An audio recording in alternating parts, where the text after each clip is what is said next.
Japan's most remote island is actually Tokyo.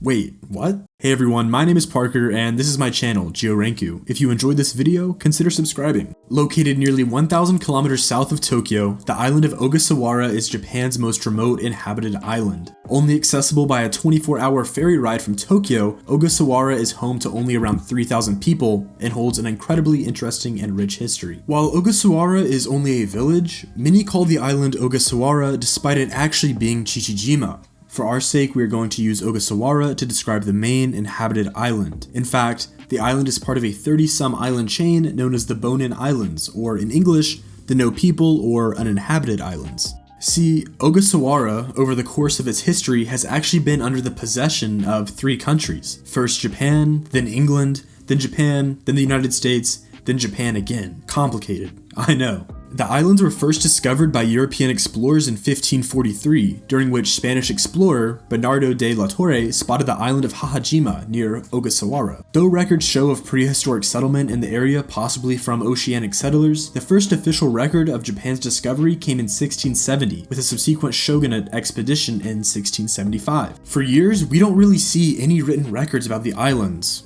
Well, except for that one Japanese ronin who claimed his ancestors discovered these islands and wanted the land for himself, only to be found guilty of fraud and who was subsequently exiled from Japan. This island really starts to gain relevance in 1830 when Massachusetts-based explorer Nathaniel Savory came to the islands with the help of the British consulate in Hawaii. He brought a few other seasoned explorers in addition to 7 men and 13 women from Hawaii to set up a permanent settlement. Further settlers arrived 16 years later in 1846, and in 1853, Commodore Matthew Perry even stopped by and bought a piece of property on the island for $50 before continuing to Tokyo to employ his infamous gunboat diplomacy. This is cool and all, but I clicked on this video to learn why it's actually Tokyo. Hold on, I'm getting there. I promise. See, it's important to note that despite being near Japan, these islands were not under Japanese control. The inhabitants of these islands were mostly European, Polynesian, or American, not Japanese. This would soon change in 1862 when the Tokugawa shogunate claimed the islands as a Japanese colony and sent bureaucrats and other officials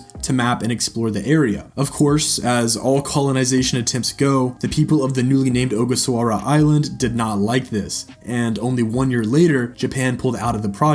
However, in 1875, the Meiji government officially reclaimed these islands and sent 38 Japanese settlers to the island in 1876. For years after, the islands had no real significance. Yet, this would all change when the Fire Nation attacked. Wait, no. World War II and the Pacific Theater happened. See, Ogasawara and the surrounding islands played an extremely vital role in the war. Only 250 or so kilometers north of Iwo Jima, where one of the fiercest battles in World War II was fought, Ogasawara lied.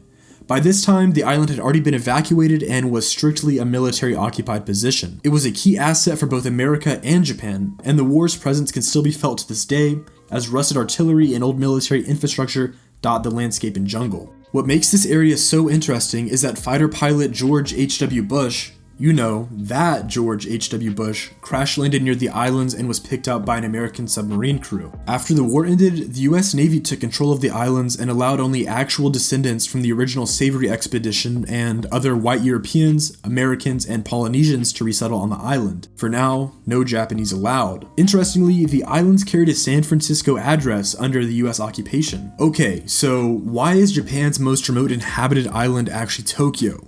None of this has been about Tokyo. I'm so glad you made it through this far. See, Ogasawara and its nearby islands are technically under the Tokyo Metropolis Subprefecture system and is a part of the Ogasawara Subprefecture, which includes the Bonin Islands, the Volcano Islands, and 3 remote uninhabited islands. So while the title may have been a small white lie, it really is true that Japan's most remote inhabited island is actually Tokyo. When looking at addresses on the island, you'll notice that every single one has a Tokyo address. This even continues for Iwo Jima, which also features Tokyo addresses. I don't know, that just seems so interesting to me, but I am a gigantic geography nerd.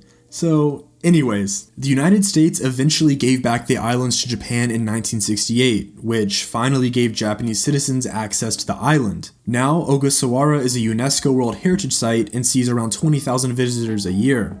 and features an interesting culture that is a mix between America and Japan. If you want to know more about the island and see some up-close live footage, I definitely recommend checking out Only in Japan's video, where John Dobb videos all aspects of the island and really digs into their culture. I'll link it in the description for you all. I hope you all enjoyed this video, and if you want to see more videos like this in the future, definitely consider subscribing. I'm going to try and upload a video every week as my school winds down for the summer, so look forward to that as well. And with that, my name is Parker, and you've been watching my channel, GeoRanku.